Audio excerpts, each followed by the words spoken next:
interesting. We're going to pivot now right before lunch, and we're very pleased to have with us Marion Mollegen McFadden, who serves as the Housing and Urban Development's Principal Deputy Assistant Secretary for Community Planning and Development. Whew, that's a mouthful. Ms. McFadden manages an annual budget of more than $10 billion and staff of 900 people. In this role, she oversees the administration of federal financial assistance to assist communities in ending homelessness, creating and preserving housing affordability to people of modest means, strengthening local economies, and recovering from and mitigating disasters. Please join me in welcoming Marion Mollegen McFadden.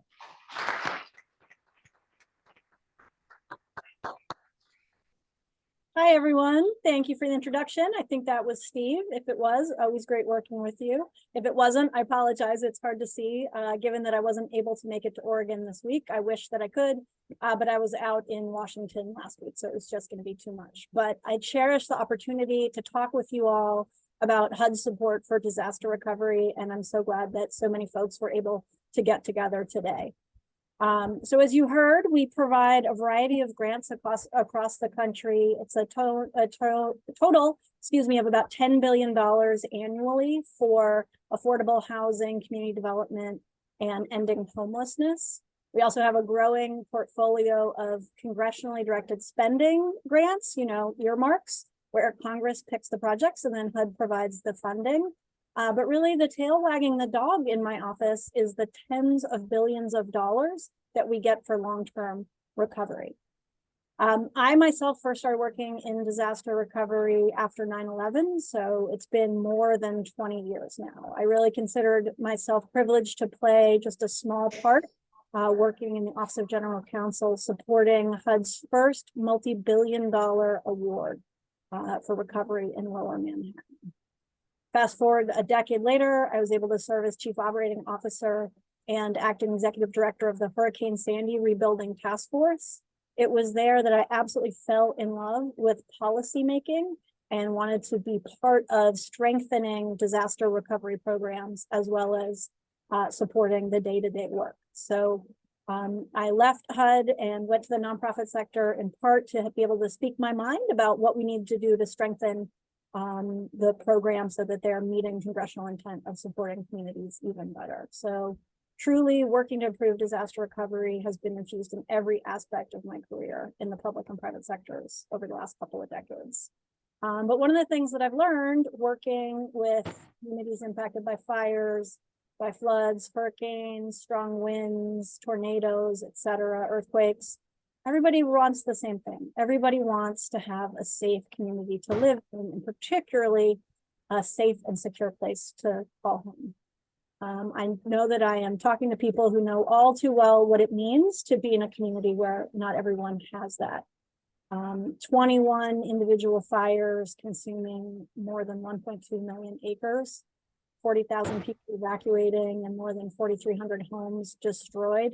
That must have been devastating to live through, and my heart goes out to everyone who was personally impacted and who has been working to support the recovery.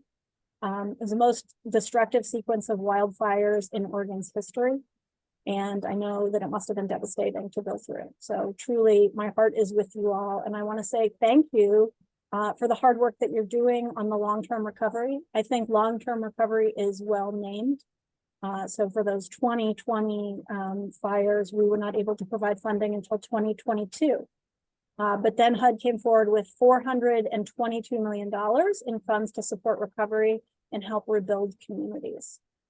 As you probably know, Oregon designated the Housing and Community Services Department as the recipient of those hundreds of millions of dollars. And they put forth an action plan, which HUD approved on September 30th of last year. The plan includes $344 million for housing, which is split to include $204 million for Homeownership Assistance and Reconstruction Program, or HARP, and $119 million for Homeownership Opportunities Program, HOP. An additional $20 million was allocated for intermediate housing assistance. The balance of the funds went for planning, case support services, administration, et cetera. So the rolling out of the action plan, I know it has felt long, this part of the road to recovery, and it can be daunting navigating the recovery process, especially for as the first time as a recipient of CDBG disaster recovery funds, whether that's receiving them directly from HUD or receiving them from the state. But I want to really commit to you that we are your partner and we are going to stay with you through the recovery. Our local Office of Community Planning and Development Director, Mark Mitchell in Oregon office, is a national expert in the field. You could not be in better hands. He used to be the deputy director of the office here in Washington that runs the CDBG DR program for the whole country. And so to speak, he got in early on this field. So he's been doing this work a long time and he has seen it from all kinds of angles. Really encourage you, if you don't know Mark, get to know him because he can help you get some of the big obstacles out of your way. Really, truly, our Office of Disaster Recovery team represents some of the very best HUD staff, and we're going to be with you every step of the way, ensuring that the community is not only rebuilding, but rebuilding in a way that increases resilience for generations to come and ensures equitable results from the expenditure of those funds. So I know that you all have shown deep resilience and fortitude in the years since the fire. And I want to just say again, thank you for the work because I know that it's really hard work, but truly the importance can't be overstated. Supporting communities like the ones impacted by the wildfires as they prepare for and recover from environmental hazards, extreme weather events, things like that, is a priority for HUD and particularly for Secretary Fudge. And it's a deep priority for me in my office. I have no higher priority. Last year, the US Census estimated that over 3.4 million people had to leave their homes due to a natural disaster. We know that low-income families and communities of color are disproportionately impacted by disasters, natural hazards, and climate change. The disasters are occurring more frequently and with greater intensity. 2022, as I'm sure you all have heard before, was the 8th consecutive year in which there were 10 or more disaster events in states that cost at least $1 billion in damage, some of them much more. The need for assistance is significant, especially as the severity of climate change is increasing and intensifying. Drought and persistent heat set the stage for extraordinary wildfire seasons from 2020 to 2022 across many Western states, not just Oregon. And the last 3 years far surpassed the yearly average of 1.2 million acres burned, looking back to 2016. So this is our new reality. With record-setting temperatures around the country, it's so important that we empower communities to respond to the impacts of the extreme heat and mitigate the vulnerabilities of infrastructure and housing in the ever-changing climate. HUD is doing everything in our power within statutory limits to support communities before and after disasters. Through our years of experience, we understand that we can't just help communities rebuild in the wake of these climate impacts. Can't just have them look backwards and say what happened before is probably what's going to happen again. But we have to support communities in doing the planning to take bold, proactive steps to protect people before other events take place. So to keep our communities as safe as possible, resilience can't be an afterthought. It has to be an integral part of the work that we do to repair housing and expand our housing supply so that we can foster inclusive, sustainable, and thriving communities. So I'm going to talk about some of the work that we're doing, not just in our disaster recovery programs, but in our regular programs as well. So here in the Office of Community Planning and Development, we're leading work in disaster recovery and mitigation for HUD. To help us better serve communities, we're focusing on several priorities over the course of the Biden-Harris administration, including requiring the states and more than 1,200 localities who receive our annual funding to consider their vulnerability to weather-related disasters when they do their consolidated plan every 3 to 5 years. We're not saying how they have to spend the funding. We're just saying they need to take a look at how the changing climate is impacting them and put some thought into their most vulnerable communities, whatever that means for them. We are committing to investing in our future through the implementation of the department's ambitious climate action plan which will reduce carbon emissions across our housing portfolio, increase the resilience of low-income communities all across the country, and address environmental injustice. We're also going back to basics and educating our staff, our grantees, our partners on what resilient building strategies are, what kind of equitable community engagement practices are working, and what are some other best practices for recovery, mitigation, and resilience. We know we have to be specific in sharing what we learn in communities and use our platform to ensure that other communities get the benefit of what's being learned. And of course, we're working to improve and to solidify the Community Development Block Grant Disaster Recovery Program, BGDR. Following the lead of the President's budget and Secretary Fudge, we are pushing for permanent authorization of the program.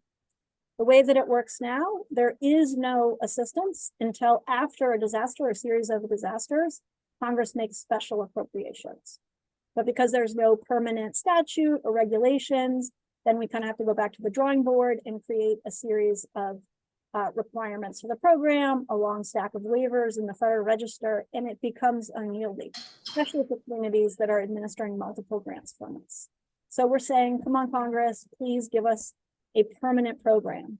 We have had almost $100 billion appropriated to HUD for the CDBG Disaster Recovery Program. So we want to ensure that these funds can be predictable, and that requires statutory authorization that would allow us to do rulemaking. So we could treat it like a regular HUD program, put our rules out for public comment, and get feedback on them. That's not something that our lawyers allowed us to do. However, we did decide for the very first time to go out and seek public feedback on how we administer the program. In December of last year, we put out a request for information, or RFI, asking a series of questions about how we run the program and how we should be working with states and localities on doing the work. We asked the public for comment, and wow, the public did not disappoint us in the suggestions. We heard over and over how valuable the CDBG Disaster Recovery Program is in communities. But also that we're not always getting equitable results in the expenditure of funds, that we're not always tracking the data on outcomes the way that we should be, and that it's taking far too long for the dollars to reach the ground. I imagine if I were in the room with you now, I might see some nodding heads about how long it takes, from starting with us waiting for Congress to make an appropriation, all the way to getting funds on the ground, actually assisting with housing and businesses and infrastructural work. So we went out, we got a series of comments, and we look forward to making some big changes to the program the next time that we get an appropriation. We already have had disasters this year, which we haven't been able to fund. So we hope that it won't be too long before Congress allows us to move forward.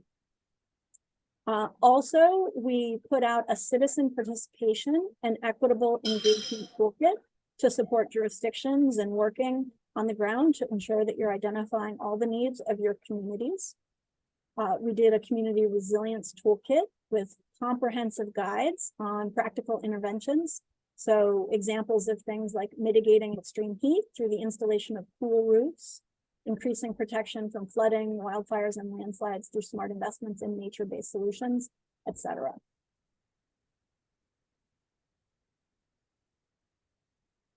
We're now prioritizing and planning how we can use our technical assistance dollars to best support communities and to ensure that they understand how to use the tools that we've made available.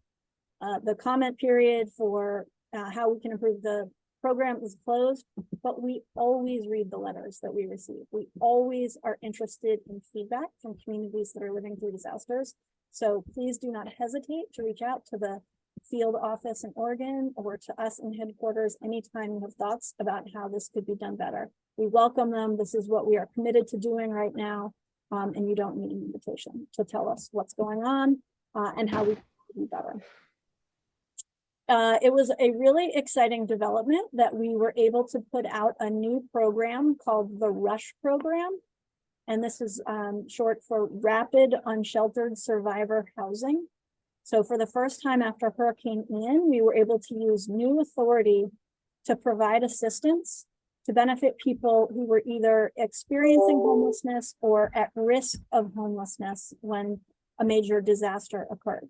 You probably know people who don't have a fixed address or people who are doubled up often fall through the cracks with FEMA assistance and are only able to get a little bit of help, but of course may be suffering the same kind of traumas as everyone else, and certainly face a tough housing market trying to find housing after disaster, just like everyone else. So it was great to be able to provide those funds after Hurricane Ian, as well as after the Maui fires. So we predict that those funds are only going to be for the worst, after the worst of disasters, because we don't have a lot of them, but really happy to be able to bridge that gap with the FEMA funds.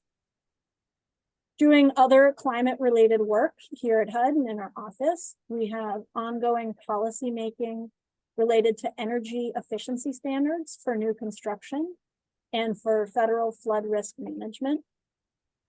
So the updates that we proposed for our minimum energy standards, we work with the USDA so that we can yield significant annual and lifetime cost savings for renters and homeowners. We want to improve resident health and comfort and also increase the climate resilience of both single family and multifamily housing.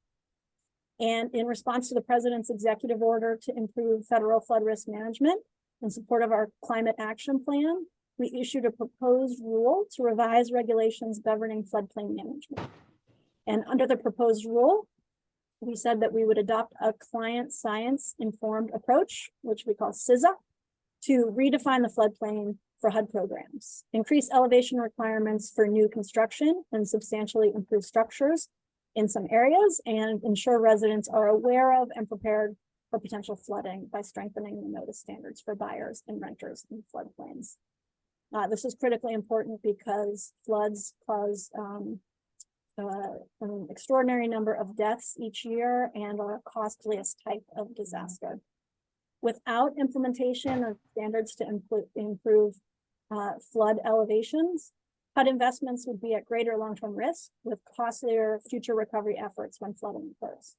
Approximately 12% of our HUD finance multifamily properties that are constructed or substantially improved over the period from 2019 to 2021 are at major, severe, or extreme risk of flooding over the next 30 years. So we see this as critically important work that we're doing now. Thousands of communities across the country have already taken the steps to strengthen their local floodplain management codes and standards to ensure that buildings and infrastructure are resilient to flood risk. So by implementing the federal flood risk management standards, HUD standards will better align with those actions. We expect to put a final rule out before May of next year. All of our policymaking we're trying to have fully implemented by May of 2024. So please be on the lookout. In closing, again, I wanted to say thank you for the opportunity to talk with you and to all of you who are doing this work to improve the quality, resilience, and sustainability of our communities. Burnout and climate anxiety are real. This work can feel very heavy. I hear that as I talk with people doing this work all over the country. I hope that despite the difficulty of the work, the moments of wondering whether we're making enough of a difference, if things are moving quickly enough, I hope that you can take a step back today and feel very proud of the fact that you are working to be part of the solution here. I really look forward to engaging with you all. So if time permits, I'd be really happy to take questions. Thanks.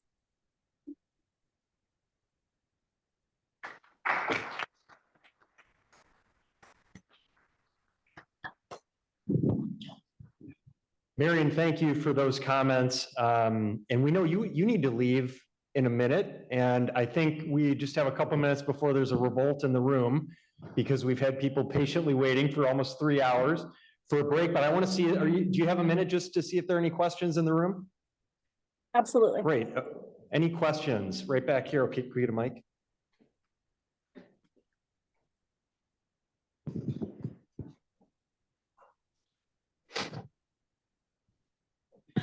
Sorry.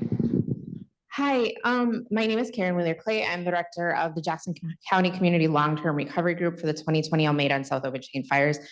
We just finished the nation's first multi-jurisdictional disaster recovery plan. Very proud of our community and delivering in that. And one of the things that is identified is below market rate housing, right? And we know that HUD through CDBG-DR provides some recovery for communities for below market housing, and we're talking about low income and generally 80% AMI or below. You know, there's some scaling that goes up, but we still know that there's a massive chasm between where CDBG drops off and below market rate housing. And what we're seeing is that that is where all of our workforce is not able to find housing right now.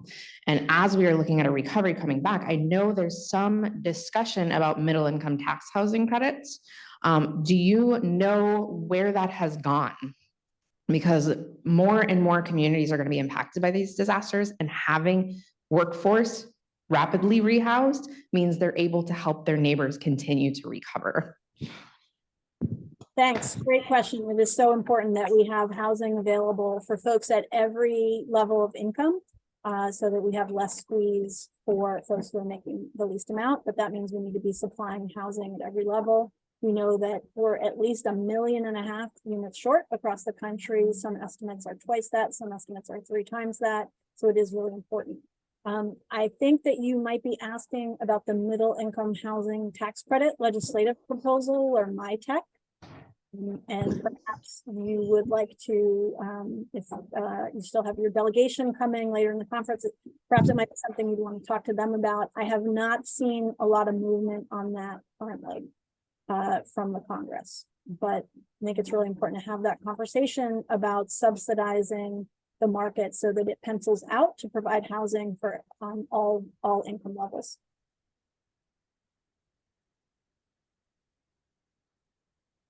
Anyone else? Right here.